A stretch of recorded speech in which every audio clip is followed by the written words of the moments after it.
Business idea ಇವತ್ತು ಕೂಡ ಒಂದು ಬಿಸ್ನೆಸ್ ಐಡಿಯಾ ತೊಗೊಂಬಂದಿದ್ದೀನಿ. ಅದು 10,000 ರೂಪಾಯಿಗಿಂತ ಕಡಿಮೆ ಹೂಡಿಕೆ ಬಿಸ್ನೆಸ್ ಐಡಿಯಾ ಇವತ್ತು ನಾನು ತಂದಿರೋದು. ಸಣ್ಣದಾಗಿ ಆರಂಭಿಸಿ ಇದನ್ನು ದೊಡ್ಡದಾಗಿ ಹೇಗೆ ಬೆಳೆಸಬೇಕು, ಏನೇನೆಲ್ಲ ಇದರಲ್ಲಿ ಲಾಭ ಇದೆ ಅಂತ ನಾನು ಹೇಳ್ತಾ ಇದ್ದೀನಿ. ಹಾಯ್ ಫ್ರೆಂಡ್ಸ್, ವೆಲ್ಕಮ್ ಟು ನಂದೋಸ್ ಲೈಫ್ ಕನ್ನಡ. ಯಾರೆಲ್ಲ ನನ್ನ ಚಾನಲ್ನ ಫಸ್ಟ್ ಟೈಮ್ ನೋಡ್ತಿದ್ದೀರಾ ಪ್ಲೀಸ್ ಸಬ್ಸ್ಕ್ರೈಬ್ ಮಾಡ್ಕೊಳ್ಳಿ. ಹಾಗೆ ಪಕ್ಕದಲ್ಲಿರೋ ಬೆಲ್ ಬಟನ್ನ ಕ್ಲಿಕ್ ಮಾಡಿ ನಾನು ಹಾಕಿರೋಂಥ ವೀಡಿಯೋಸ್ ನಿಮಗೆ ಬರುತ್ತೆ. ಹಾಗೆ ಲೈಕ್ ಮಾಡೋದನ್ನ ಮರಿಬೇಡಿ. ನೀವು ಮಾಡೋ ಲೈಕ್ ನನಗೆ ಹೊಸ ವೀಡಿಯೋಸ್ ಮಾಡೋದಕ್ಕೆ ಮೋಟಿವೇಶನ್ ಸಿಕ್ದಂಗೆ ಆಗುತ್ತೆ. ಎಷ್ಟು ಅಂತ ಬಿಸ್ನೆಸ್ ಐಡಿಯಾ ಹೇಳ್ತಾರಪ್ಪ ಇವರು ಹೇಳೋದು ಯಾವುದು ನಮಗೆ ಯೂಸ್ ಆಗ್ತಾ ಇಲ್ಲ. ಏನು ಹೇಳಿದ್ರು ಇವ್ರು ಜಾಸ್ತಿ ಬಂಡವಾಳದ ಮೇಲೇ ಹೇಳ್ತಾ ಇದ್ದಾರೆ ಅನ್ಕೋತಾ ಇದ್ದೀರಾ. ಹಾಗಾದರೆ ಖಂಡಿತವಾಗ್ಲೂ ಈ ವಿಡಿಯೋ ನಿಮಗೆ ಇಷ್ಟ ಆಗುತ್ತೆ. ಬಿಸ್ನೆಸ್ ಐಡಿಯಾ ಅಂದರೆ 10,000 ರೂಪಾಯಿಗಿಂತ ಕಡಿಮೆ 10,000 ರೂಪಾಯಿ ಒಳಗಡೆ ಬಿಸ್ನೆಸ್ ಹೇಗೆ ಮಾಡೋದು, ಯಾವ್ಯಾವ ಬಿಸ್ನೆಸ್ ಮಾಡ್ಬೋದು ಅನ್ನೋದ್ರ ಬಗ್ಗೆ ಇವತ್ತಿನ ವಿಡಿಯೋದಲ್ಲಿ ಎಲ್ಲೂ ಸ್ಕಿಪ್ ಮಾಡದೆ ವಿಡಿಯೋ ನೋಡಿ ಅಂತ ಹೇಳ್ತಾ ಇದ್ದೀನಿ. ಸ್ವಂತ ವ್ಯವಹಾರ ಮಾಡಬೇಕಂದರೆ ಎಷ್ಟು ಹಣವಿದ್ದರೂ ಸಾಲದು, 10 ಲಕ್ಷ ರೂಪಾಯಿ ಇದ್ದರೂ ಬಿಸ್ನೆಸ್ ಮಾಡೋದು ಕಷ್ಟ ಎನ್ನುವವರು ಇದ್ದೇ ಇರ್ತಾರೆ. ಸೊ ಅಂಥವ್ರಿಗೆ ಬೆಂಗಳೂರಿನಂತಹ ನಗರಗಳಲ್ಲಿ ಒಂದು ಸಣ್ಣ ಕೊಠಡಿ ಬಾಡಿಗೆ ಪಡೆಯಲು ಅಡ್ವಾನ್ಸ್ ಹಲವು ಲಕ್ಷಾಂತರ ರೂಪಾಯಿ ಕೊಡಬೇಕು. ಅಂಗಡಿ ಒಳಗಿನ ಐಟಮ್, ಮಿಷನ್ ಅಥವಾ ಇತರೆ ಸಾಮಗ್ರಿಗಳಿಗೆ ಹಲವು ಲಕ್ಷ ರೂಪಾಯಿ ಬೇಕು. ಚಂದದ ಒಂದು ಹೋಟೆಲ್ ಇಡೋಣವೆಂದರೆ ಹಲವು ಲಕ್ಷ ರೂಪಾಯಿ ಬೇಕಿರುತ್ತದೆ. ಇಂತಹ ಸಮಯದಲ್ಲಿ 10,000 ರೂಪಾಯಿ ಹೂಡಿಕೆಯಿಂದ ಬಿಸ್ನೆಸ್ ಮಾಡಲು ಸಾಧ್ಯವೇ ಎಂಬ ಪ್ರಶ್ನೆ ನಿಮ್ಮಲ್ಲಿ ಸಾಮಾನ್ಯವಾಗಿ ಬರುತ್ತೆ. ಸೊ ಅದಕ್ಕೆ ಇವತ್ತು ಫುಲ್ ಸ್ಟಾಪ್ ಅಂತ ನಾನು ಹೇಳೋವಂಥ ಟಾಪಿಕ್ ಮೇಲೆ ಇದೆ. ಆ್ಯಂಡ್ ದೊಡ್ಡ ಮಟ್ಟದಲ್ಲಿ ಬೆಳೆದಿದ್ದಾರೆ, ಸಾಧಿಸುವ ಛಲ, ಹಠ ಇದ್ದರೆ ಅತ್ಯಂತ ಕಡಿಮೆ ಬಜೆಟ್ನಿಂದಲೂ ಬಿಸ್ನೆಸ್ ಪ್ರಾರಂಭಿಸಬಹುದು. ಇದೇನಪ್ಪ ಅಂದರೆ ತುಂಬ ಜನ ಬಿಸ್ನೆಸ್ ಮಾಡಿನೇ ದೊಡ್ಡ ಇದು ಕೂಡ ಆಗಿದ್ದಾರೆ, ಸಕ್ಸಸ್ ಮ್ಯಾನ್ ಆಗಿದ್ದಾರೆ.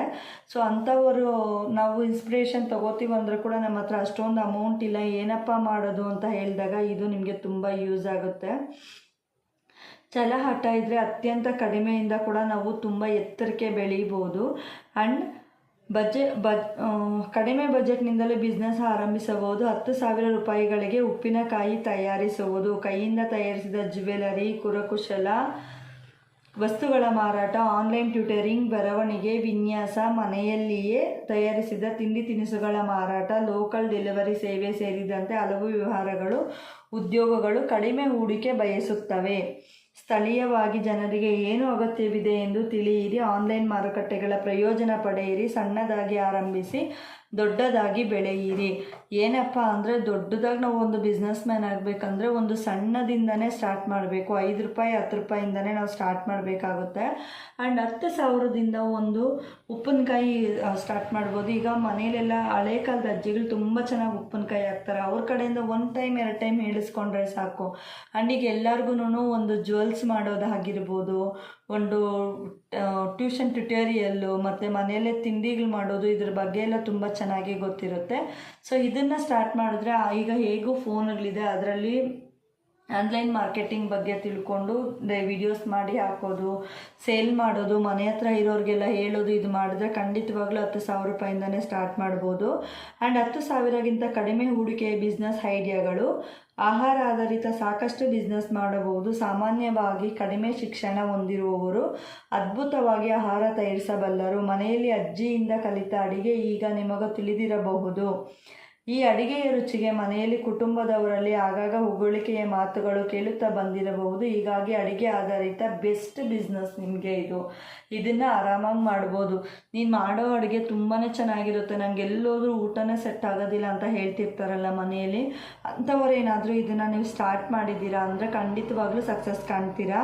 ಆ್ಯಂಡ್ ಆಹಾರ ಆಧಾರಿತ ಬಿಸ್ನೆಸ್ಗಳು. ಮನೆಯಲ್ಲೇ ತಯಾರಿಸಿದ ಉಪ್ಪಿನಕಾಯಿ, ಚಟ್ನಿ ಪುಡಿ ಮಾರಾಟ, ಬೇಕರಿ ಆಹಾರ, ಕುಕ್ಕೀಸ್, ಕೇಕ್, ಚಟ್ನಿ, ಜ್ಯೂಸ್ ಅಂಗಡಿ, ಕಡಿಮೆ ಬಾಡಿಗೆಯಲ್ಲಿ ಅಂಗಡಿ ಸಿಕ್ಕರೆ ಒಂದು ಜ್ಯೂಸ್ ಅಂಗಡಿ ಇಡಬಹುದು. ದೊಡ್ಡ ನಗರಗಳಲ್ಲಿ ಕಷ್ಟವಾದರೂ ಸಣ್ಣ ಪಟ್ಟಣಗಳಲ್ಲಿ ಈ ಬಿಸ್ನೆಸ್ ಆರಂಭಿಸೋದು ತುಂಬ ಈಸಿ.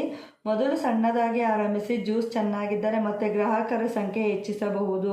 ಸಣ್ಣ ಪ್ರಮಾಣದ ಕೇಟರಿಂಗ್. ಈ ಪಟ್ಟಣಗಳಲ್ಲಿ ಮಾತ್ರವಲ್ಲದೆ ಹಳ್ಳಿಗಳಲ್ಲಿಯೂ ಕೇಟರಿಂಗ್ಗೆ ಬೇಡಿಕೆ ಇದೆ.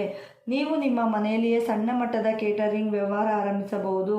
ಅಡಿಗೆ ತಯಾರಿಸಲು ಬೇಕಾದ ಕೆಲವು ಸಾಮಗ್ರಿಗಳು ಮನೆಯಲ್ಲಿಯೇ ಇರುವುದರಿಂದ ಹೆಚ್ಚು ಖರ್ಚು ಬರುವುದಿಲ್ಲ. ಕುರಕುಶಲ ವಸ್ತುಗಳು, ಕೈಯಲ್ಲಿಯೇ ತಯಾರಿಸಿದ ಕ್ರಾಫ್ಟ್ಗಳು, ಕೈಯಲ್ಲಿಯೇ ತಯಾರಿಸಿದ ಆಭರಣಗಳು, ಅಲಂಕಾರಿಕ ವಸ್ತುಗಳು, ಹ್ಯಾಂಡ್ಮೇಡ್ ಪೇಪರ್ ಬ್ಯಾಗ್ಗಳು. ಸರ್ವಿಸ್ ಆಧಾರಿತ ಬಿಸ್ನೆಸ್ಗಳು, ಆನ್ಲೈನ್ ಟ್ಯೂಟರಿಂಗ್, ಫ್ರೀಲ್ಯಾನ್ಸ್ ರೈಟಿಂಗ್ ಮತ್ತು graphic design, local delivery service, ಸಣ್ಣ ಪ್ರಮಾಣದ event planning. Digital business, blogging, content creation, YouTube, social media management, affiliate marketing, online art class. Website design, ನೀವು ವೆಬ್ ಡಿಸೈನ್ ಅಂತಹ course ಕಲಿತಿದ್ದರೆ ಮನೆಯಲ್ಲಿ ಕುಳಿತು freelance website design ಮಾಡಬಹುದು. ಇಲ್ಲಿ ನೀಡಲಾಗಿರೋದು ಉದಾಹರಣೆ ಅಷ್ಟೇ. ನಿಮ್ಮ ಊರು, ಸ್ಥಳ, ಅವಶ್ಯಕತೆ ಗಮನಿಸಿ ನೀವು ಯಾವ ರೀತಿ ವ್ಯವಹಾರ ಮಾಡಬೇಕು ಅನ್ನೋದ್ರ ಬಗ್ಗೆ ಯೋಚನೆ ಮಾಡಿ ಮಾಡ್ಬೋದು. ಹಾಗೆ 10,000 ರೂಪಾಯಿ ಕಡಿಮೆಗಿಂತ 10,000 ರೂಪಾಯಿ ಒಳಗಡೆ ಹೇಗೆ ಬಿಸ್ನೆಸ್ ಮಾಡೋದು ಅನ್ನೋದ್ರ ಬಗ್ಗೆ ಇವತ್ತಿನ ವಿಡಿಯೋದಲ್ಲಿ ನಿಮ್ಗೆ ಅರ್ಥ ಆಗಿದೆ ಅನ್ಕೋತಾ ಇದ್ದೀನಿ. ಸೊ ಈ ವಿಡಿಯೋ ಎಲ್ಲರಿಗೂ ಇಷ್ಟ ಆಗಿದೆ ಅನ್ಕೋತಾ ಇದ್ದೀನಿ. Thank you so much. ಎಲ್ಲೂ ಸ್ಕಿಪ್ ಮಾಡಬೇಡಿ, ತುಂಬ ಯೂಸ್ಫುಲ್ ವಿಡಿಯೋಸು. ಯಾರಿಗಾದರೂ ಇನ್ನೂ ಹೆಚ್ಚಿನ ಮಾಹಿತಿ ಬೇಕಾದ್ರೆ ನನಗೆ ಕಮೆಂಟ್ ಮಾಡಿ ತಿಳಿಸ್ಬೋದು.